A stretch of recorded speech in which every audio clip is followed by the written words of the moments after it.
Paz seja convosco, irmãos. Amém? Nós vamos para a palavra do Senhor nesse momento, com essa postura espiritual, prostrados diante do Senhor, prontos para ouvir a voz do nosso Mestre. Amém, irmãos? Colossenses capítulo 2, versos 18 e 19.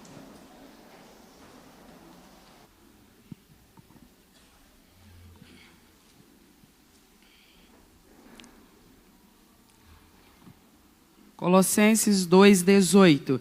Ninguém vos domine a seu bel prazer com pretexto de humildade e culto dos anjos, metendo-se em coisas que não viu, estando debalde inchado na sua carnal compreensão, e não ligado à cabeça, da qual todo o corpo, provido e organizado pelas juntas e ligaduras, vai crescendo em aumento de Deus.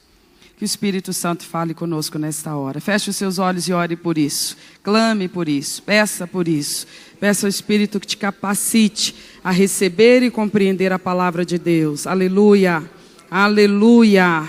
Glória ao teu nome, Senhor. Engrandecido seja o Senhor Jesus. Que toda a terra proclame a tua glória, Senhor. Aleluia.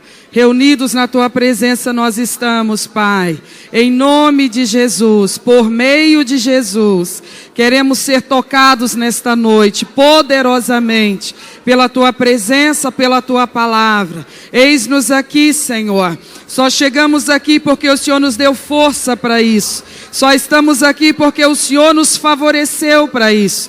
Então trata conosco nesse momento. É mais uma oportunidade que o Senhor nos concede, de juntos sermos tratados pelo Senhor. Trata mesmo, Espírito Santo. Somos tua igreja, tua noiva. Somos o corpo do qual tu és a cabeça, Senhor. Tu tens liberdade, tu tens direito. Toca em nós nesse momento, para a glória do Senhor eu te peço. Em nome de Jesus. Amém? Por favor, senta no seu lugar.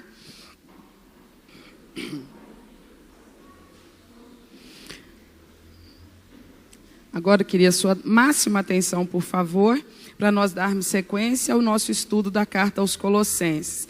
Do ponto onde nós paramos na semana passada, nós estávamos vendo quando o apóstolo Paulo começa a instruir aqueles cristãos sobre agora a não necessidade mais daquelas coisas próprias do judaísmo no culto cristão a Deus e na convivência diária e permanente com Deus, por conta de aqueles rituais, aquelas ofertas, aqueles sacrifícios, todos serem necessários num tempo anterior à manifestação de Cristo, anterior à sua encarnação, anterior ao seu ministério na terra.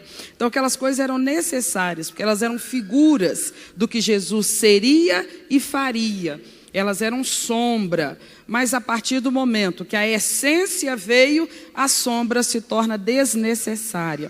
Então, quando o apóstolo Paulo e os demais apóstolos estavam trabalhando na igreja do primeiro século, organizando, estruturando, tanto a forma de culto quanto a forma de viver, eles procuravam sempre mostrar isso, que o povo deveria se desvencilhar das práticas judaizantes, porque elas não vigoravam mais.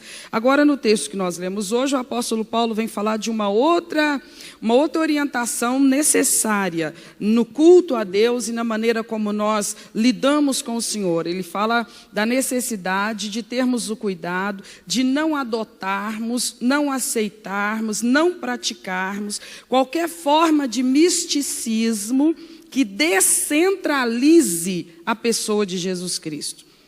Era uma corrente filosófica que estava tentando se infiltrar no meio daquelas igrejas que estavam sendo organizadas no primeiro século. E às vezes os irmãos daquelas igrejas ficavam confusos, porque parecia ter lógica o que aqueles falsos mestres vinham trazer e vinham ensinar. No versículo 18, Paulo fala muito claramente o que eles falavam.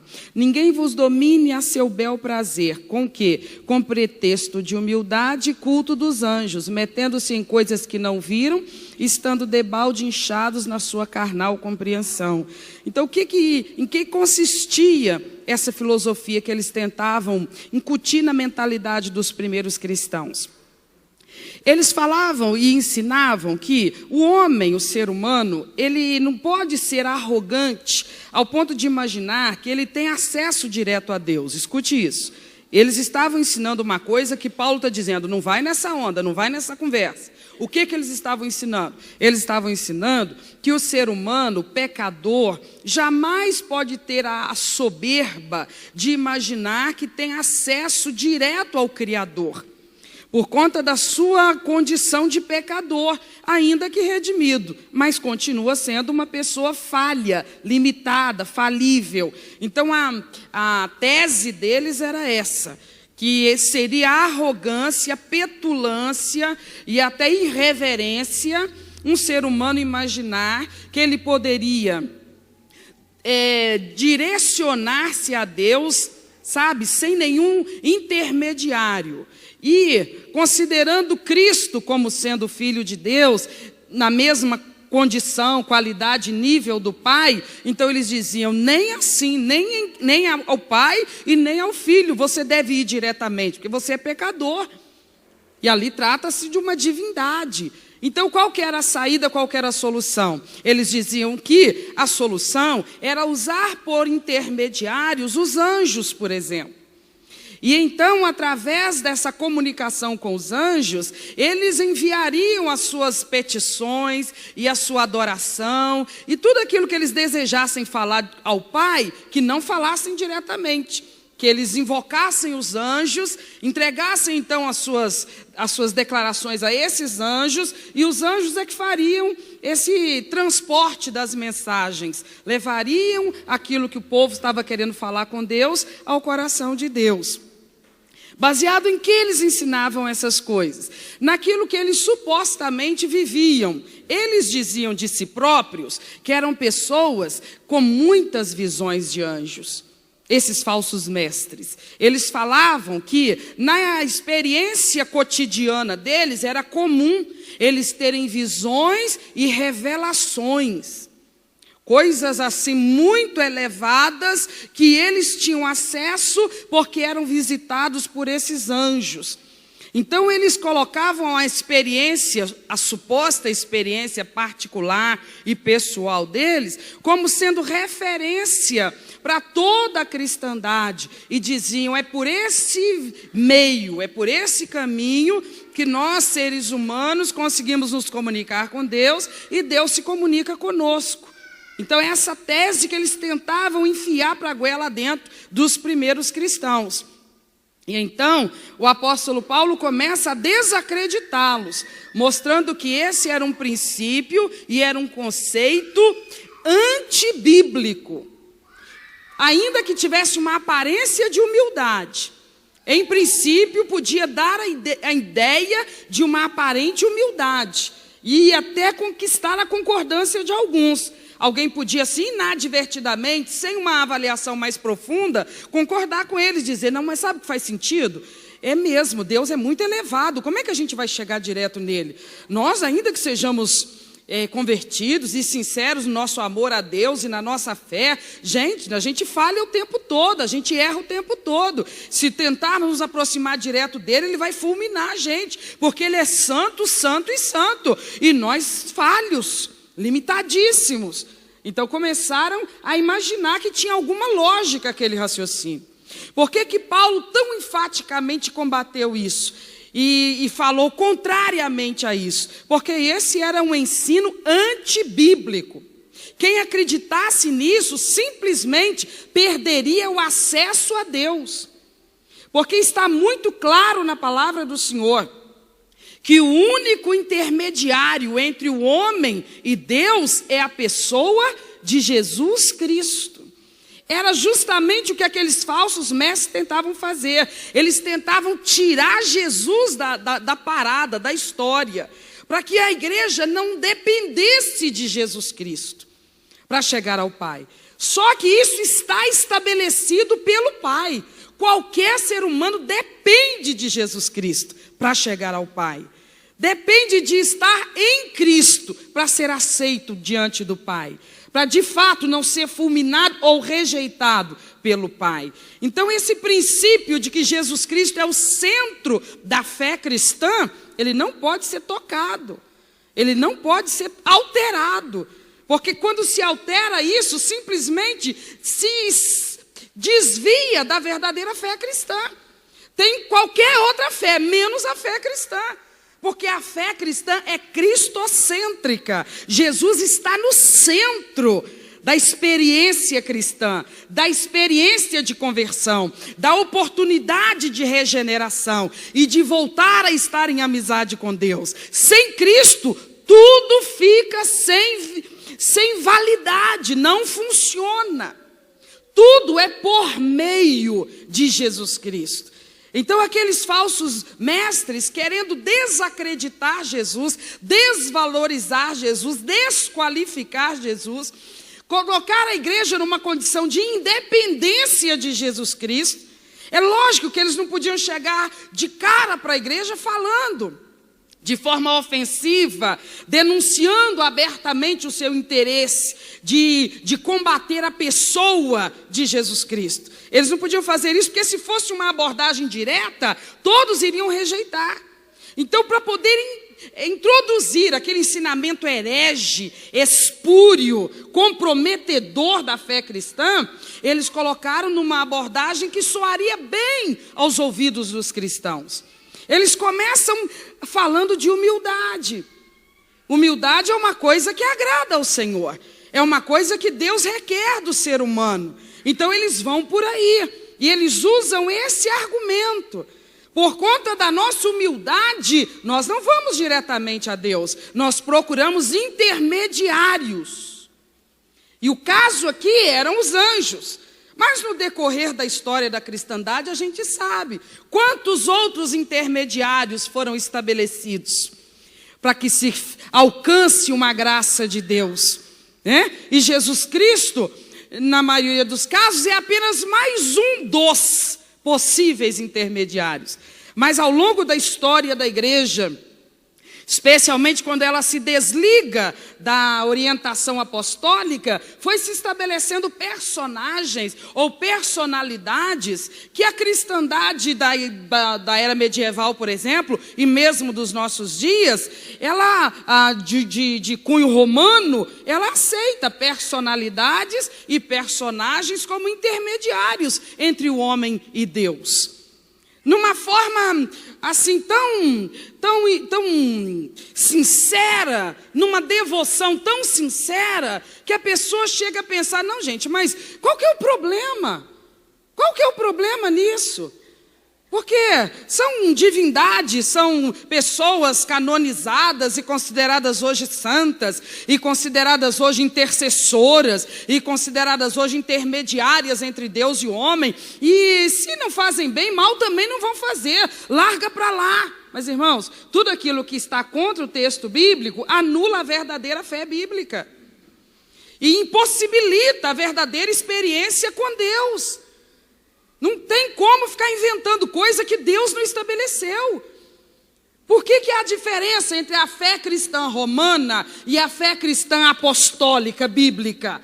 Porque a fé cristã apostólica bíblica, baseada nos evangelhos, no evangelho, a fé cristã evangélica, ela não aceita invenções de homens, tenham vindo elas em que época for, e pela pena de que homem ou escritor tenha sido. Nós procuramos conduzir a nossa caminhada com Deus e o nosso relacionamento com Deus com base naquilo que está estabelecido nas Escrituras, que ninguém pode acrescentar. E nas Escrituras, o que é que está estabelecido? Por exemplo, se você abrir em 1 Timóteo, capítulo 2, versículo 5, isso fica bem claro para nós. 1 Timóteo 2, 5. O apóstolo Paulo, escrevendo ao pastor Timóteo, ele dá uma declaração que nunca pode ser alterada. Ele diz, porque há um só Deus e um só mediador entre Deus e os homens. Quem é? Quantos deuses há, meus irmãos? Um só. A Bíblia não fala de vários deuses, fala que há um só Deus. E dá uma outra informação aqui. Só tem uma maneira do ser humano estar em contato com esse único Deus. É através de quem? Só de Jesus Cristo. Então o que os falsos mestres estavam fazendo era estabelecer e divulgar um ensinamento que podia soar agradavelmente aos ouvidos das pessoas, mas era contrário ao ensinamento bíblico. Então tudo aquilo que for contrário ao ensinamento bíblico, por mais que pareça politicamente correto, por mais que soe agradável aos ouvidos, é uma ameaça severa. Porque impossibilita, de fato, o nosso contato com o verdadeiro Deus. Por que eu venho para o Evangelho, eu me converto, eu entrego minha vida para Cristo, e a minha anterior forma de culto eu abomino, eu renuncio, eu não pratico mais? Porque agora eu estou vivendo uma fé cristã com entendimento das Escrituras.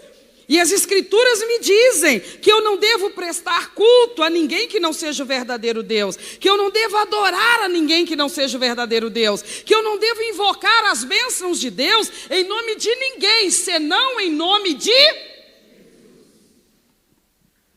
Então, meus queridos, não é que a gente toma preconceito contra uma religião ou outra, não. É porque ou você anda na verdade, ou você se deixa arrastar por os enganos. E se um engano serve, qualquer engano serve. Se um engano presta, qualquer engano presta.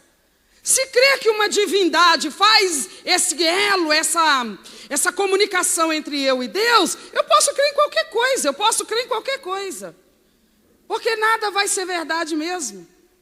Agora, se eu quero acreditar no que é bíblico, no que é verdade estabelecida pelo Pai, pelo Todo-Poderoso, eu não posso prescindir de Jesus Cristo.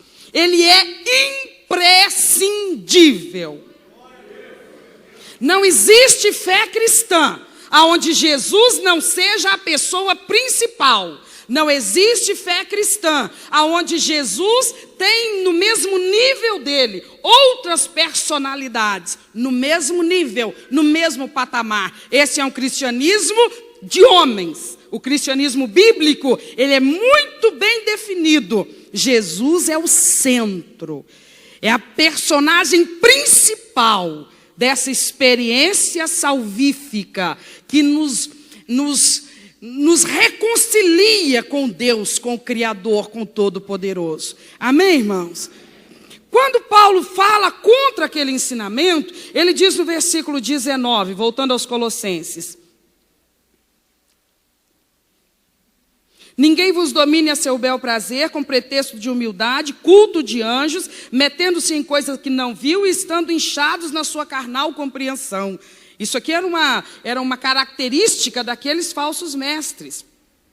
Eles divulgavam tantas visões que eles tinham, tantas revelações, era tanta visão, era tanta revelação, era tanta visão, era tanta revelação, que quem os ouvisse imaginava, só falta a auréola, se é que anjo tem auréola, porque eles são santos demais.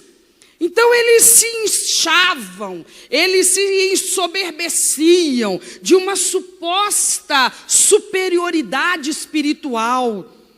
Ah, eu tive uma visão. Tu tem visão? Não, eu nunca tive. Ah, eu tenho visão todo dia Deus me dá uma visão. Não dá a impressão que a pessoa é muito mais espiritual do que todo mundo?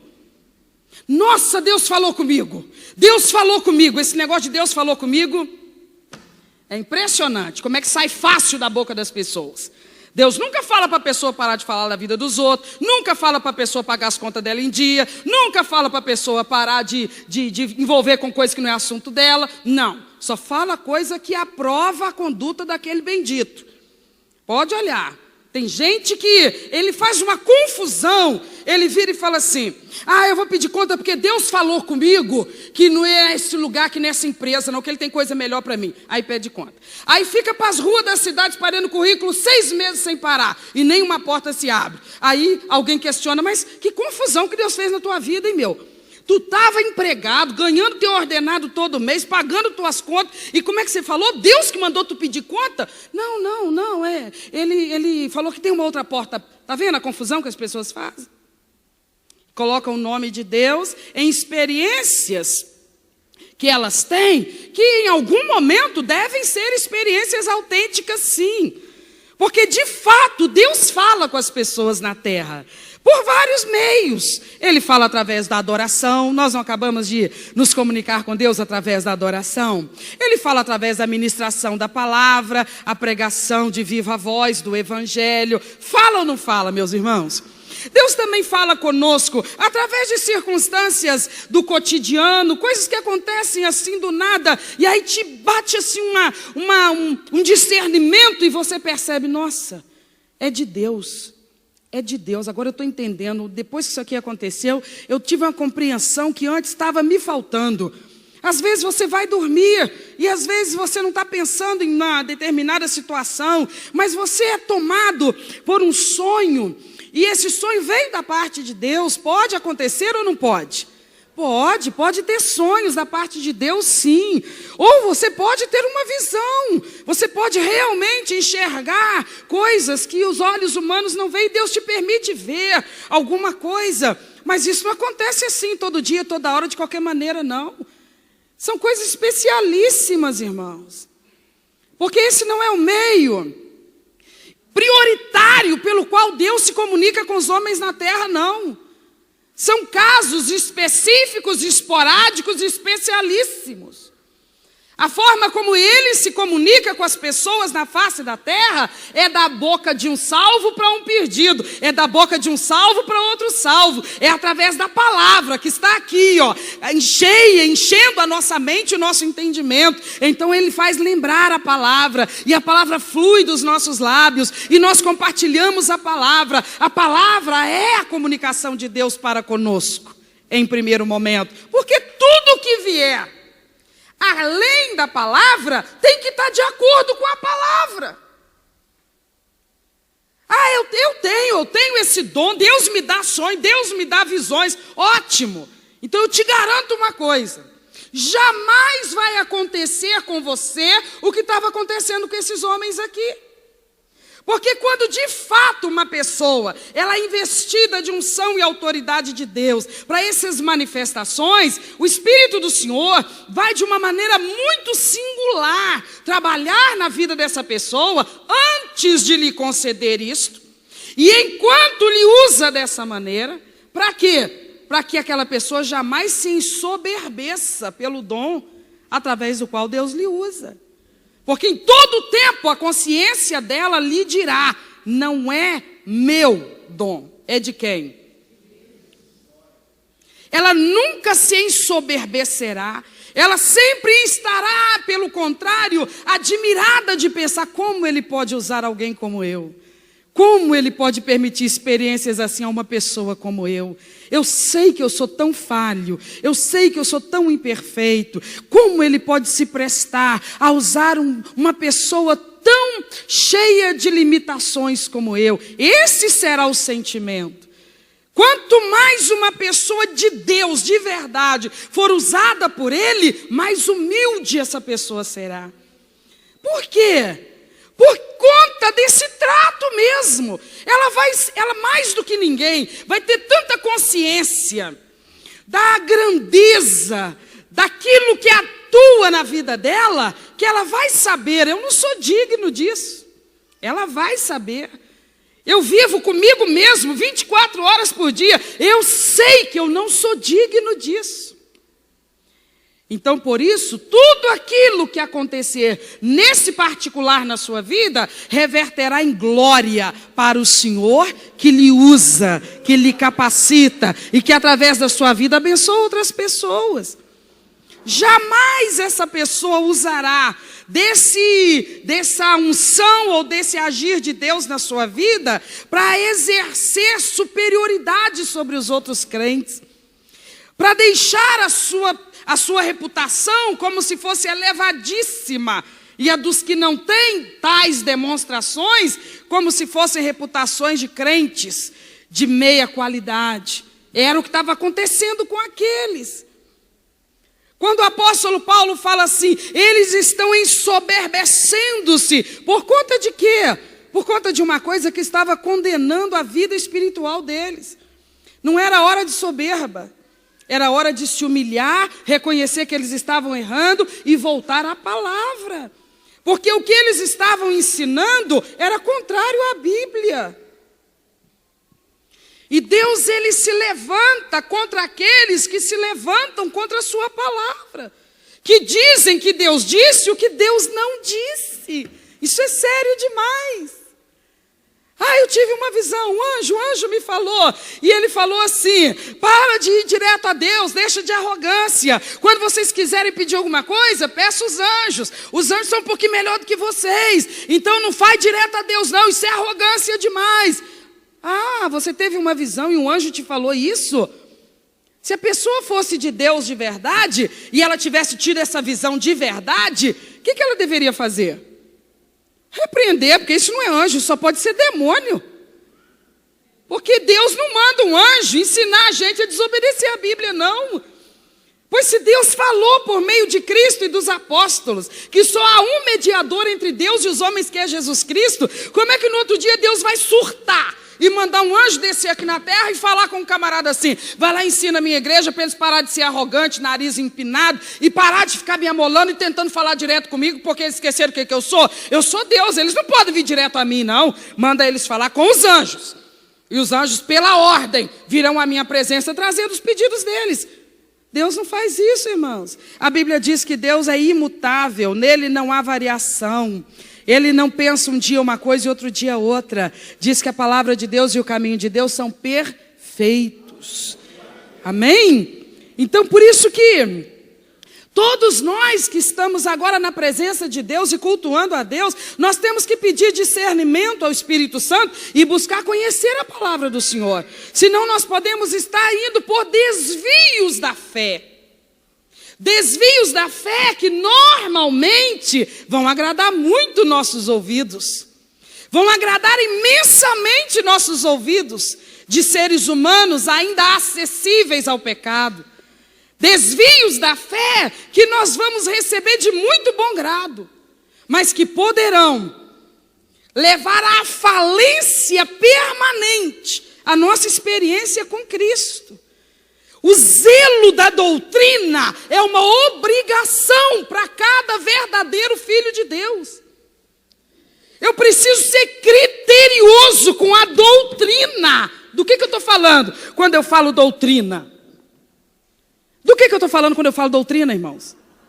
Eu estou falando dos ensinos de Cristo nos seus sermões, nas suas pregações quando ele estava na terra, e posteriormente dos ensinos dos apóstolos. A doutrina para a cristandade está onde? De Mateus a Apocalipse. Eu tenho que conhecer esses ensinamentos. Essa é a base do reino de Deus em atividade na terra. Se eu me desviar desses princípios, eu me elimino do reino. Eu tenho que tomar cuidado com a sã doutrina. Esse era o alerta dos apóstolos do primeiro século para os primeiros cristãos. Diz o livro de Atos que eles se reuniam de casa em casa para estudar o quê? A doutrina dos apóstolos. Os ensinamentos dados por Cristo e depois através dos apóstolos, que eram as colunas do verdadeiro cristianismo. Não se pode mexer nas colunas. Não se pode alterar os princípios basilares da fé cristã. Senão, renunciou-se à fé cristã. Perdeu-se o contato com o Todo-Poderoso. Às vezes a gente pensa assim, Deus, Ele é tão generoso, Ele é tão tolerante, Ele é tão paciente. Por exemplo, a gente erra todo santo dia, mas Ele não fulmina a gente. Ele tem paciência com a gente, Ele espera nosso arrependimento. Quando a gente arrepende, confessa e pede perdão, Ele perdoa, Ele dá outra oportunidade. Deus é maravilhoso, e é mesmo. Mas há algo com o qual Deus não pode ser tolerante. É com a sua palavra, com os princípios sobre os quais Ele edificou a vida do homem com Ele. Ele não pode negociar isso. Ele não aceita abrir mão de um princípio estabelecido para a nossa vida com Ele nessa terra. E você imagina logo em que aqueles mestres hereges foram tocar?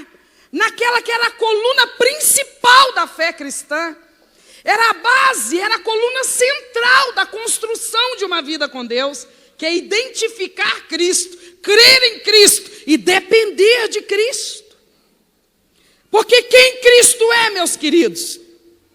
Ele é Deus. Ele é Deus que desceu à terra para fazer contato direto com o ser humano. Ele é Deus que se fez homem, e por meio dele eu chego àquele Deus que nunca teve forma de homem, que é todo poderoso, e diante de cuja presença eu nunca poderia estar, mas por causa de Jesus Cristo, o Deus que se fez homem, eu sou aceito na presença do Deus Todo-Poderoso. Quando ele andava na terra e ele conversava com as pessoas, ele curava os doentes, e ele libertava os oprimidos, e ele operava seus milagres, as pessoas viam um Deus andando na terra. O que elas viam? Um homem. Talvez por isso, os cristãos daquele primeiro século, que tinham ainda tão vívida na memória a imagem daquele homem, daquele judeu, vestido de modo simples, caminhando a distâncias e distâncias a pé, seguido por multidões inumeráveis, falando pacientemente horas e horas e horas aquelas multidões, por vezes cansado, por vezes faminto. Talvez eles lembrassem apenas daquela figura e tivessem alguma dificuldade de entender quem na verdade ele era. Talvez alguns não o tivessem visto, mas tivessem recebido relatos tão detalhados. Quando ele entrou nessa casa ou naquela casa, quando ele se assentou à beira dessa cama ou daquela cama do outro doente, quando ele conversou com esse rapaz ou quando ele conversou com aquela mulher, e as pessoas tinham na cabeça deles, homem, homem, ele é homem, ele é homem, e talvez não entendessem que ele só foi homem durante aquele período, encarnado só durante aquele período. Agora ele ascendeu aos céus, ele foi glorificado, ele voltou a toda a glória que lhe pertencia antes da encarnação. Então é disso que Paulo está falando, não descentralize o evangelho. O centro do evangelho é uma pessoa, chama-se Jesus Cristo. Quem que ele é? O Galileu perseguido por aquelas regiões? Não mais. Quem é a pessoa central do evangelho? Jesus Cristo. Qual? Aquele ensanguentado e desnudo, preso naquela cruz, no alto daquele monte? Não mais. É aquele mesmo, mas não mais naquele estado. Hoje ele é o Todo-Poderoso, o Rei dos Reis e o Senhor dos Senhores. Aleluia!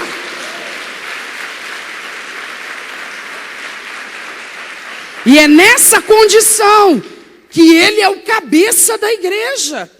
Ele é o cabeça da igreja, ele é o centro nervoso do reino de Deus na face da terra. Ele é a mente pensante, ele é aquele que dá os comandos. Ele está no controle da obra de Deus na face da terra. E ele sabe quem pertence ao seu reino na face da terra.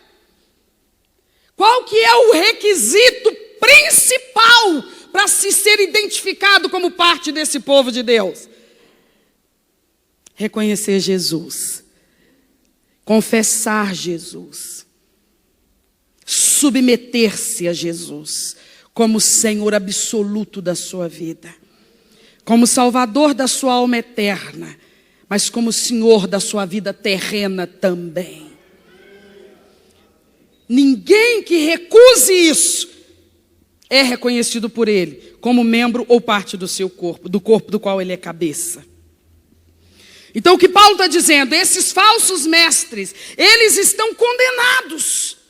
Porque quando eles deixam de crer na absoluta suficiência de Cristo, para ser aquele que intermedia a nossa vida com o Pai, eles se descredenciaram para a salvação. Eles se desligaram do cabeça, eles próprios. Como que eles fizeram isso, gente? Não foi caindo nas baladas, não foi se entregando aos vícios, não foi caindo na homossexualidade, não foi nada disso. Foi se entregando a erros doutrinários. Você está entendendo o perigo do qual nós estamos tratando aqui nessa noite? Foi abrindo a mente para erros doutrinários. Que alguém poderia falar assim, larga para lá, gente a gente não é de confusão, não. Deixa, cada um crer no que quiser acreditar, tudo bem. Só que para efeito de salvação, não é para crer no que quiser acreditar. Só tem uma verdade, a verdade bíblica. E se eu quero uma fé que realmente me garanta a salvação, ela tem que ser uma fé nos moldes bíblicos. Ah, mas eu estou acostumado a pensar assim. Está no seu direito, pense como quiser. Ah, não, até ontem eu pensava desse jeito, mas agora estou começando a gostar de pensar de outro jeito. Tudo bem, apenas esteja informado do seguinte: cada um tem a obrigação de conduzir o seu próprio entendimento a respeito da palavra do Senhor. Se você é zeloso da sua vida com Deus, você cuidará para que a sua mente não absorva desvios doutrinários. É responsabilidade de cada um de nós proteger a sã doutrina no nosso entendimento e nas nossas práticas. Amém, irmãos? 1 Coríntios capítulo 2, versículos 14 e 15.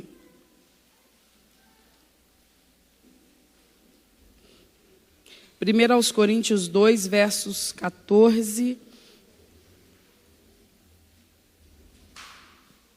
Ora, o homem natural não compreende as coisas do Espírito de Deus, porque lhe parecem loucura, e não pode entendê-las porque elas se discernem espiritualmente. Mas o que é espiritual, faz o quê? O que é espiritual discerne bem tudo. A pessoa pode pensar assim, nossa, pai, mas eu não dou conta disso aí não. Como é que eu vou saber se isso aqui é um desvio doutrinário ou é uma verdade bíblica? O que é espiritual discerne bem tudo. Ah, eu sou espiritual, eu oro em línguas estranhas. Isso não significa ser espiritual. Só isso não. Ah, eu sou espiritual, eu tenho visões e revelações. Isso não significa ser espiritual. Só isso não.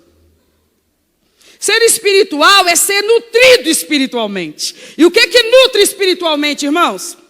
Palavra, oração, jejum, santidade. Isso é ser espiritual. É ter prazer nas coisas espirituais. É sentir emoção nas coisas espirituais. É começar a orar e aí você inflama fácil. Porque Ele está perto, Ele está dentro, Ele está enchendo a sua vida. Você não precisa falar assim, nossa Deus, vou começar a orar agora. Daqui uma meia hora mais ou menos eu começo a pegar fogo. Não, você já vive cheio, você já vive no poder, você já vive ligado com o céu. Porque você não faz nada longe da presença dEle. Você passa dia e noite em contato com o Todo-Poderoso. Como que você faz isso? Simples. Ele vive em você. E você vive à sombra dele. Então Paulo está dizendo assim,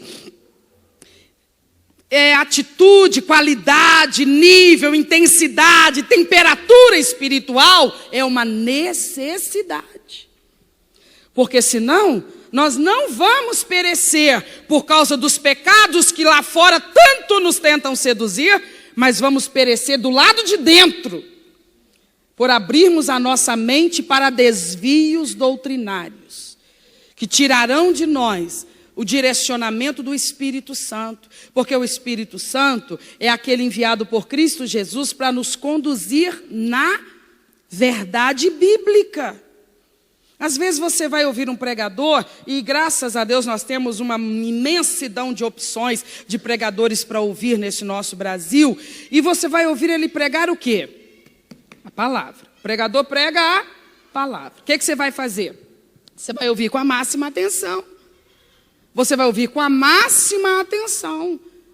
Ah, não, mas é palavra de Deus, eu vou só dizendo amém, glória a Deus e aleluia. Não, é palavra de Deus.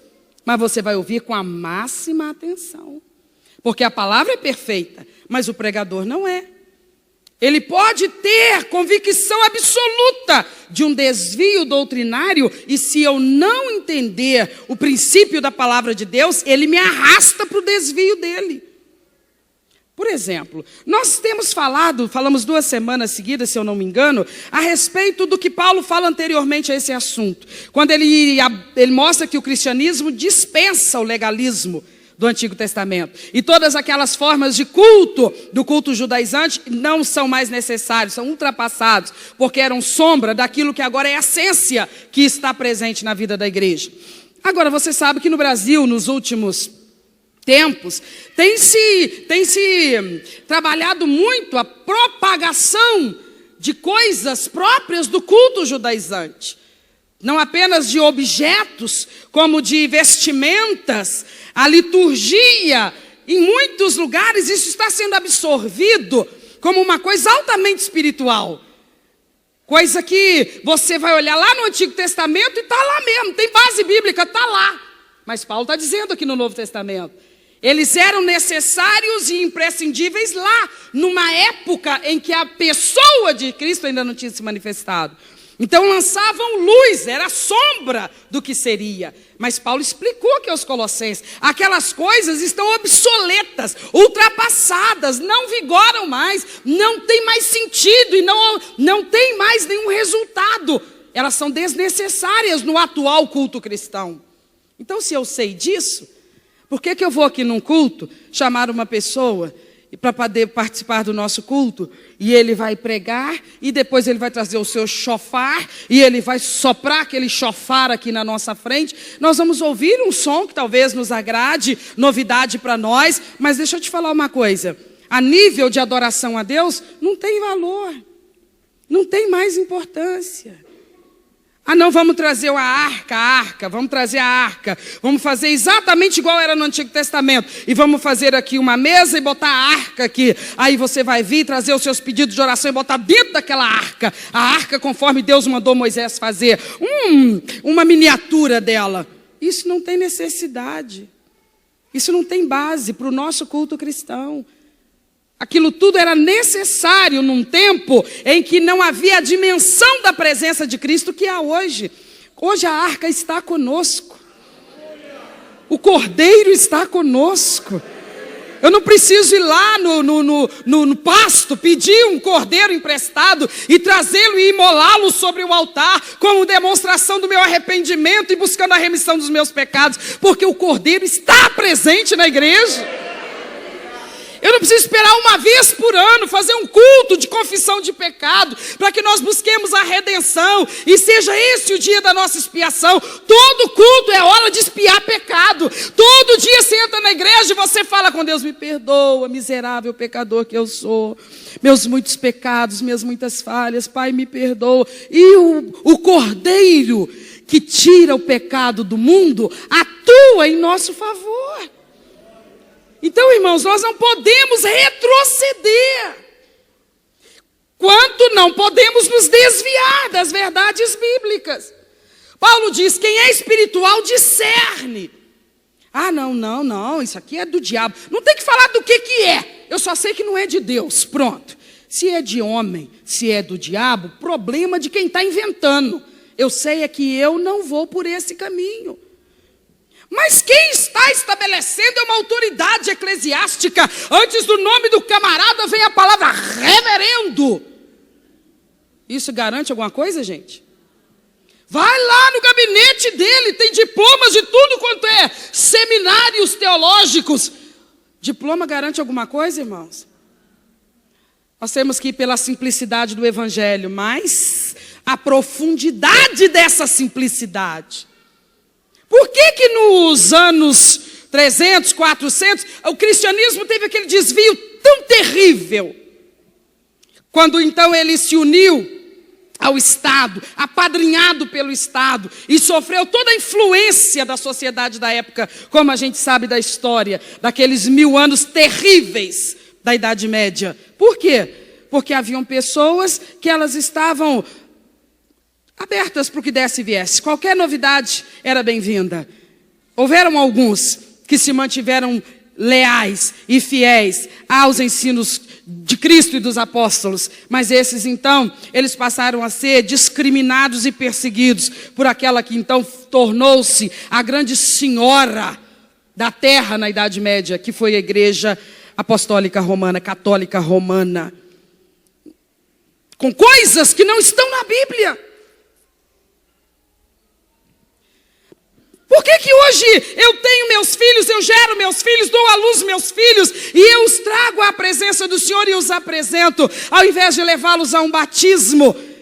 Mas minha avó batizou os filhos dela, minha mãe nos batizou quando a gente era criança. Por que que eu não vou fazer isso agora? Porque agora eu estou estudando a Bíblia. E eu estou entendendo para quê, qual que é a funcionalidade do batismo. Qual a significância do batismo? E quando eu estou com meu bebê no colo, eu olho para aquele bebezinho e eu digo: tu peca, bendito, tu peca, tu não me deixa dormir, tu me morde quando eu vou te amamentar, tu me perturba, tu me atrasa meu serviço, tu peca. Mas tu não pode arrepender do que tu faz de errado, porque tu ainda não tem consciência, tu não tem vivência, tu não tem ainda a necessária experiência para fazer um juízo de valor daquilo que você está fazendo comigo. Então, por isso eu não posso requerer que a minha liderança eclesiástica batize meu bebê. Por quê? Porque o batismo é uma demonstração, uma retratação, uma figura de um arrependimento. Mas se aquele bebê não se arrepende, então eu vou retratar o arrependimento em nome dele? Ninguém faz nada em nome do outro. A verdadeira fé cristã, cada um dará conta de si mesmo a Deus. Ninguém faz pelo outro. Então, irmãos, a fé cristã não é coisa, sabe, que se vai no mercado e fala assim: não, gostei mais dessa, vou levar.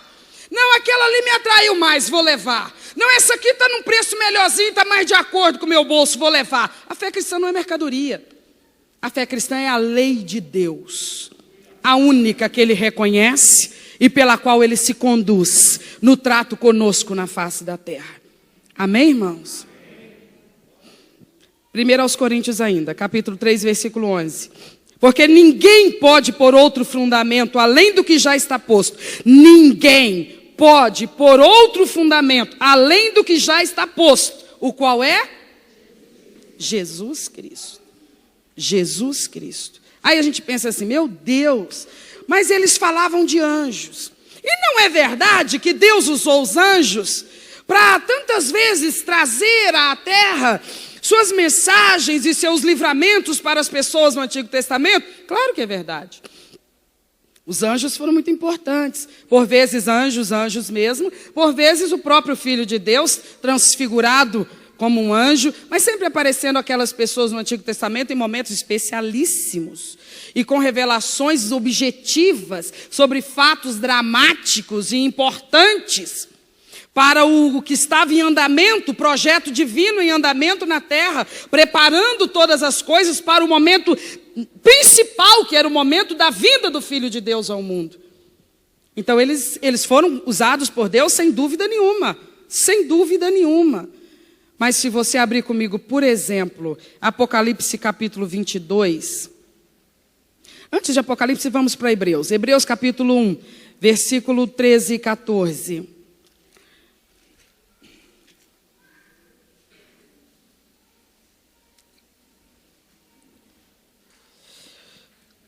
Hebreus 1, versos 13 e 14. E a qual dos anjos disse jamais: assenta-te à minha destra, até que ponha os teus inimigos por escabelo de teus pés? Não são, porventura, todos eles espíritos ministradores, enviados para servir a favor daqueles que hão de herdar a salvação? O versículo 14 está falando dos anjos. Olha o 14, por favor. O que no versículo 14 está dito a respeito dos anjos, irmãos? Primeiro, que eles são espíritos ministradores. Qual que é a função deles? Eles são espíritos ministradores, eles ministram, eles entregam alguma coisa. Para quem? Aqueles que são servos de Deus, aqueles que são o povo de Deus na terra. Então os anjos, eles são usados, foram usados por Deus no Antigo Testamento. No Novo Testamento, se você ver o livro de Atos dos Apóstolos, também você vai ver a presença dos anjos acontecendo no início da história da igreja. E eles, de forma muito autêntica, foram usados pelo Senhor naquelas oportunidades. Nós poderíamos citar várias no Antigo Testamento. O que eu quero mostrar para você nesse texto é que fica claro que eles trazem alguma coisa para entregar ao povo de Deus. Mas de quem é essa coisa que eles trazem? Não é deles. Não é deles. Eles não abençoam ninguém. Ah, Deus, eu quero que o teu anjo me abençoe. Anjo não abençoa. Anjo entrega a bênção que vem de quem? Só Deus abençoa seu povo. Eles ministram uma bênção que vem da parte de Deus.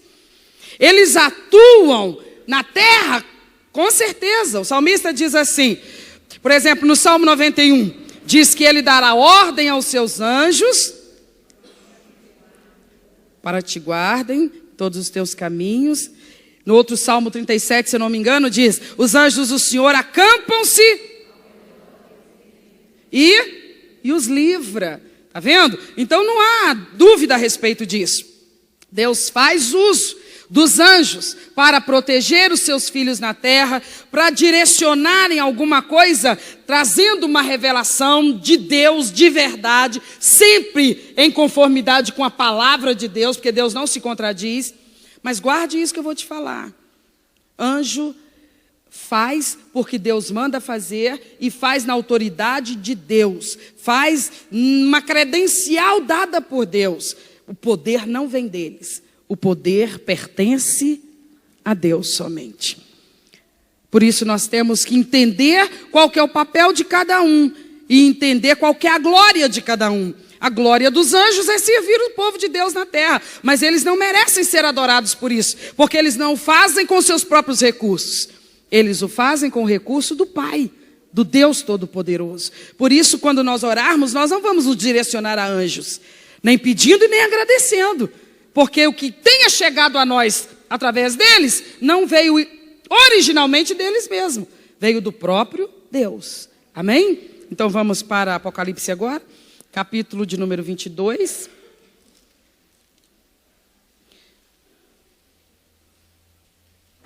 Versos 8 e 9.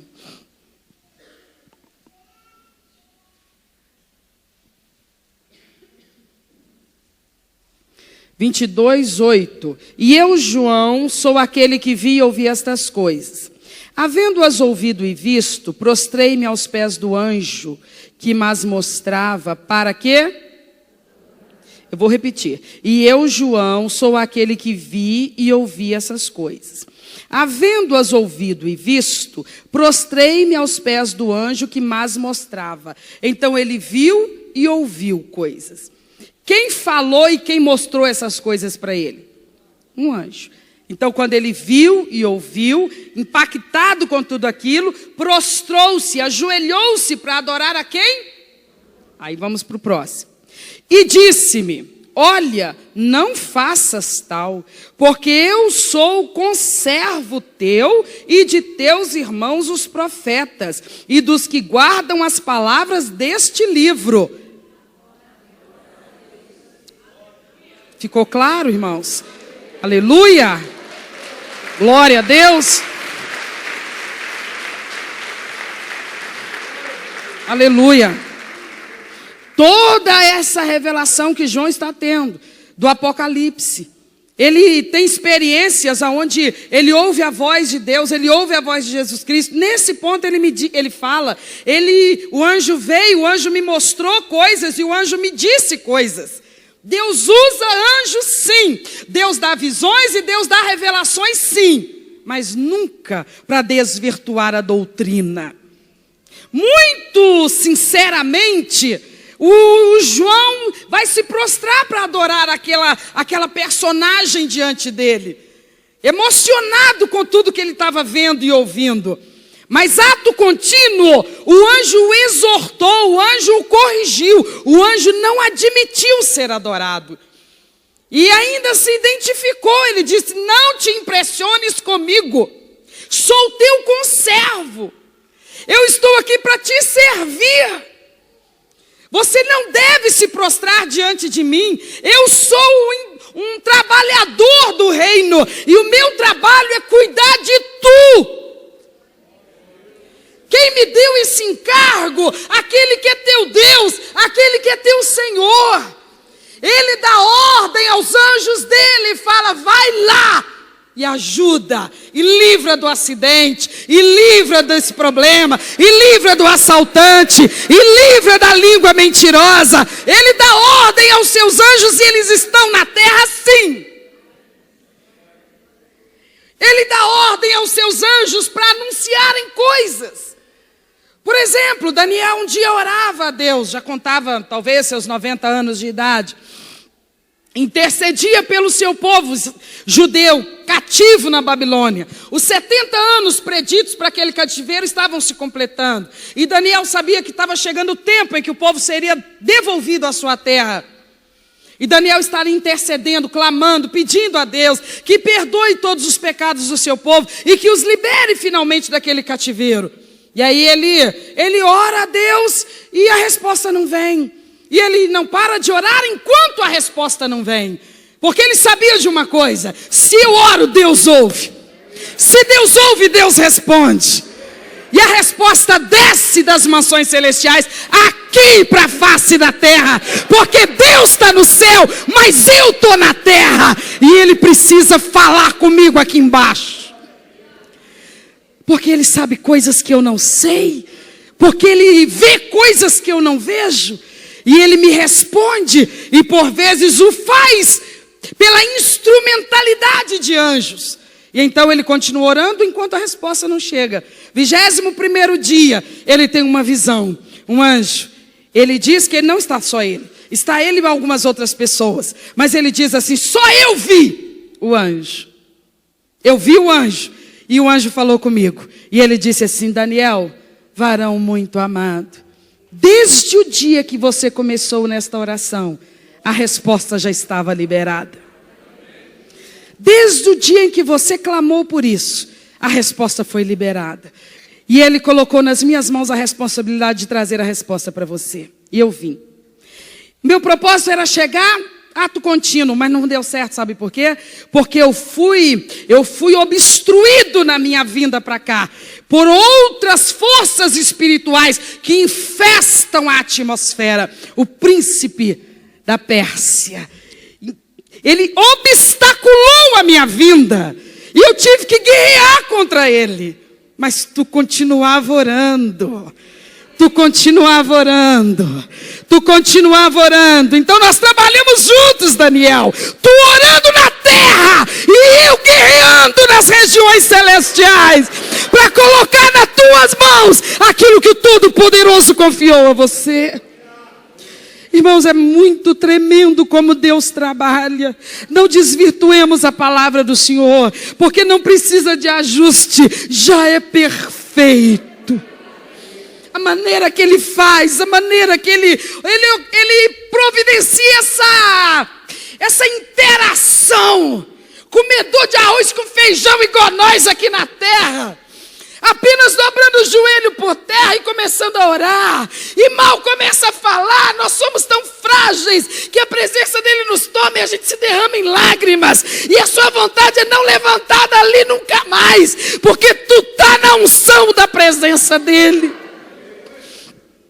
E tu conferencia com o Todo-Poderoso, rasga teu coração com aquela liberdade que só um filho tem com seu próprio pai. E você fala a verdade para ele, e você reconhece sua dependência dele, e você conta tudo para ele, e você diz: estou sendo afrontado, pai. Pai, inimigos mais fortes do que eu estão se levantando contra mim. Pai, meu coração está apavorado pela expectativa de uma tragédia, porque é isso que está se anunciando. Mas Pai, vem em meu socorro. Ah, irmãos, quando a tua voz sobe, quando as tuas lágrimas descem, ele diz no Apocalipse mesmo, que quando tu começa a orar, e no mover da oração, tu derrama sinceras lágrimas diante dele, nenhuma delas cai por terra, porque ele manda o anjo colher. Os anjos descem para colher as lágrimas dos corações contritos que oram na presença do Senhor. Tudo fica registrado para a eternidade. E aí então os anjos estão ali todos em ação. Por quê? Porque você está orando. Porque você começou a orar. E eles são mensageiros de Deus para nós. Eles trazem coisas da dispensa celestial para a minha vida e para a sua vida. Ele traz recursos e respostas dos tesouros do nosso Pai. Porque nós somos filhos de Deus. E Deus cuida dos seus filhos na face da terra. O anjo diz, quando você começou a orar, a resposta foi liberada. Quando tu começou a clamar por essa resposta, a resposta foi liberada. Ele me chamou, colocou a resposta na minha mão e disse, vai e entrega para ele a revelação que eu quero que ele saiba. E eu vim, e a minha intenção era chegar imediatamente, mas eu fui obstruído pelo príncipe da Pérsia, um demônio violento, que tenta interpor-se nessa comunicação, de meros comedores de arroz com feijão, com aquele reino maravilhoso, que é de onde vem toda sorte de bênçãos para as nossas vidas, que é onde estão guardadas todas as verdadeiras riquezas, às quais nós temos acesso, tão somente porque nos dobramos diante dessa pessoa magnífica, chamada Jesus, o Cristo, o Salvador bendito da nossa alma. Você pensa bem nisso? Por quê? Que moral é essa? Não é moral nossa, é moral dele. É porque nós reconhecemos Cristo. É por isso que as nossas orações chegam lá. É porque nós nos humilhamos na presença dessa pessoa maravilhosa que é Jesus Cristo. É por isso que os céus respondem quando nós clamamos. E Daniel não parou de orar. E o anjo continuou lutando. E quem venceu? Venceu aqueles que são do Senhor. Vence o povo de Deus e vencem os anjos de Deus. Trabalhando juntos, debaixo do mesmo propósito. Que a glória de Deus se manifeste nessa terra. Que as vitórias do povo de Deus revelem à sociedade que esse povo pode ser frágil, mas tem um Deus poderoso sobre eles. A glória de Deus, meus amados, precisa ser estampada diante dessa sociedade, nas minhas vitórias e nas tuas vitórias. Porque sem recurso nenhum, nós alcançamos o que pessoas com recursos incontáveis não conseguem. E qual a explicação nós temos para dar? É porque nós não somos daqui, nós somos de outro lugar. Nós ainda estamos aqui, mas nós não somos daqui. Ah, então é por isso que vocês agem dessa maneira estranha. É estranha para esse mundo aqui, mas o jeito que a gente age é pertinente àquele lugar do qual nós pertencemos. Sabe, a moralidade que vocês acham tão esquisita, ela é esquisita para esse mundo aqui, mas ela é exatamente do jeito que funciona lá em cima. Sabe, a ética que nos conduz aqui, vocês acham estranho, acham exagerado, bitolado, fanatismo. Não, é tudo isso aqui para baixo. Mas aquele lugar ao qual nós pertencemos, funciona desse jeito lá. Nós estamos ensaiando aqui para fazer bonito quando chegar lá. Porque o reino já está em mim. Porque o reino já está em você. Aleluia! E a palavra do Senhor diz que no final das contas, o anjo chega a Daniel, por quê? Porque o príncipe da Pérsia, violento de fato, impressionante, cheio de força, ele foi abatido. Aleluia! A hora que você é mais poderoso nessa terra, não é a hora que você está no ouvido dos seus filhos, falando, irritando eles. A hora que você é mais poderoso nessa terra, né? A hora que você está no ouvido do seu marido, falando, que o coitado já está quase surtando. A hora que você é mais poderoso nessa terra, né? A hora que você está estressado, falando, sai de perto que eu estou pronto para agarrar um pelo pescoço. Não. A hora que você é mais poderoso nessa terra é a hora que você bate teu joelho no chão, bota a tua boca no pó e se humilha diante dessa pessoa tremenda que se chama Jesus Cristo. E você declara com toda a força da sua alma: Tu és meu e eu sou teu, Senhor. Quando você faz isso, você não enxerga, mas acontece um rebuliço no mundo espiritual. E os anjos ficam apostos porque eles sabem. Tem filho na sala do trono. Tem filho no Santo dos Santos. Tem gente chegada do coração do Pai que está lá conferenciando com Ele. Então tem serviço para nós. Já nós vamos fazer essa viagem de novo. Aquele endereço, a gente já foi lá várias vezes esse ano. Parece que a gente vai voltar lá. Parece que a gente vai ter que ir lá de novo.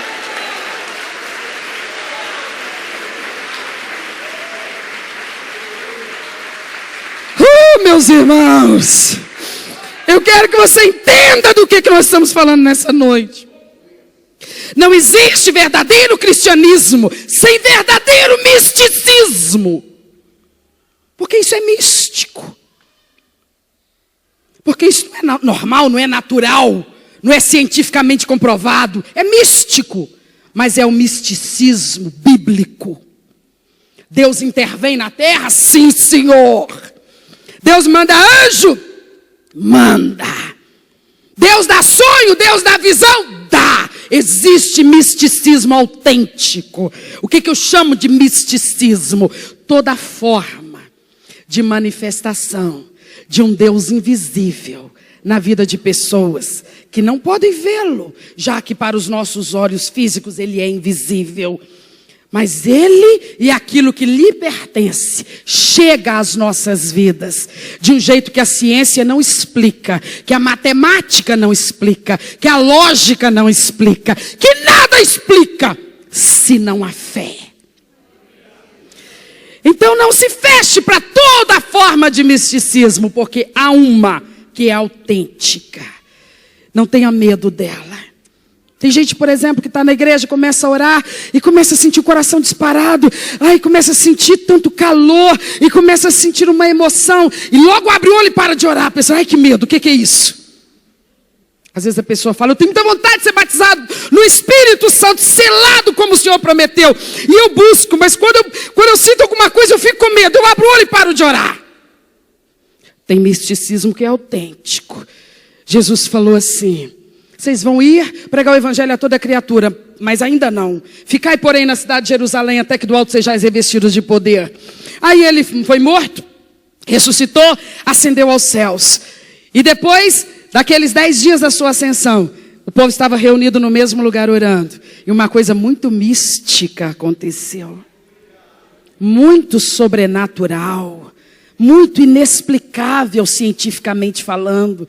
Uma coisa do outro mundo aconteceu.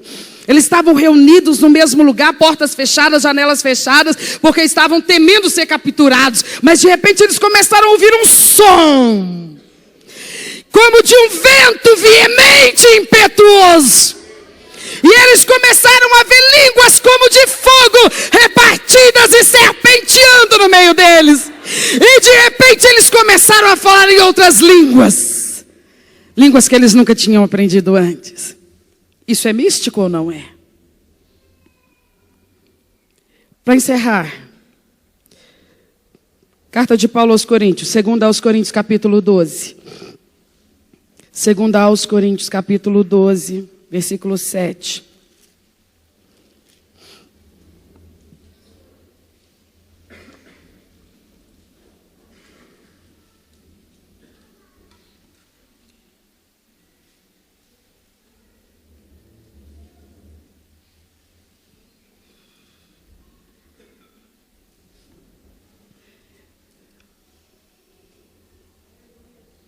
Eu acho que eu vou ler a partir do versículo 1. Eu vou precisar ler aqui porque o meu rosto está muito quente, o óculos fica embaçado. Versículo 1 até o 7, por favor. Em verdade que não convém gloriar-me, mas passarei as visões e revelações do Senhor. Presta atenção, Paulo falando. Conheço um homem em Cristo que há 14 anos, se no corpo não sei, se fora do corpo não sei, Deus sabe. Ele foi arrebatado ao terceiro céu. E sei que o tal homem, se no corpo, se fora do corpo não sei, Deus o sabe, foi arrebatado ao paraíso e ouviu palavras inefáveis que ao homem não é lícito falar. De alguém assim me gloriarei eu, mas de mim mesmo não me gloriarei, senão nas minhas fraquezas. Porque se quiser gloriar-me, não serei nécio, porque direi a verdade. Mas deixo isso para que ninguém cuide de mim mais do que em mim vê ou de mim ouve. E para que não me exaltasse pela excelência das revelações, foi-me dado um espinho na carne, a saber, um mensageiro de Satanás, para me esbofetear, a fim de... Essa passagem, a maneira como ela começa, dá a impressão que o apóstolo Paulo está falando de uma outra pessoa. Mas no finalzinho dá para a gente perceber que ele está falando dele mesmo. Eu encerro essa reflexão dessa noite, nos reportando a essa experiência do apóstolo Paulo. Ele fala de uma experiência mística tão poderosa, uma coisa tão extraordinária. Uma coisa tão extraordinária, diz ele que ele teve revelações e visões, coisa tão maravilhosa, tão extraordinária, que ele, quando volta dessa experiência, imediatamente depois ele começa a passar por uma luta, uma provação, que ele não especifica exatamente se foi na saúde, no que quer que seja. Ele só diz que era como se um mensageiro de Satanás estivesse humilhando ele, esbofeteando ele. Ele teve uma experiência poderosa de revelações e visões de Deus. Quando aquilo acabou, ele estava tão extasiado com tudo que ele viu. Mas logo em seguida ele passou por uma tribulação tão grande, que ele sofreu tanto com aquilo. E aí depois ele falou assim, depois que tudo já tinha acabado, é que ele vai contar. Porque quando ele estava no meio daquela tribulação toda, ele orou a Deus, os versos seguintes vão contar isso. E ele orou e Deus não anda, ele orou e não veio resposta, ele orou, o livramento não veio. E então o Senhor lhe disse assim, a minha graça te basta, porque o meu poder se aperfeiçoa na tua fraqueza. Aí ele discerniu. Por mais que sejam ou tenham sido esplêndidas as revelações e as visões, ele quer que eu lembre quem que eu sou. O meu poder se aperfeiçoa na tua fraqueza. Tu é fraco, tu é fraco. Tu não chegou a essas visões e essas revelações porque tu é o tal, não. Tu é fraco, tu é vaso frágil, tu é vaso de barro. Entendeu? Mas eu estou te trazendo essas revelações para que você saiba coisas que é necessário que sejam conhecidas por algumas pessoas na face da terra, para que elas saibam transmitir, saibam propagar, saibam ensinar verdades a respeito de coisas que as pessoas vão ouvir sobre elas, mas não vão ter uma demonstração física sobre elas. O tal pregador vai falar de coisas que ele precisa que as pessoas entendam sem ver essas coisas. Elas precisam receber de bom grado na mente e no coração, ainda que o pregador não possa trazer diante delas uma prova física e material daquilo que ele está falando. Por isso, Paulo, eu te dei essas revelações. Mas permito que agora tu passe essa provação para proteger você. Senhor, se era para me proteger, que me protegestes de Satanás.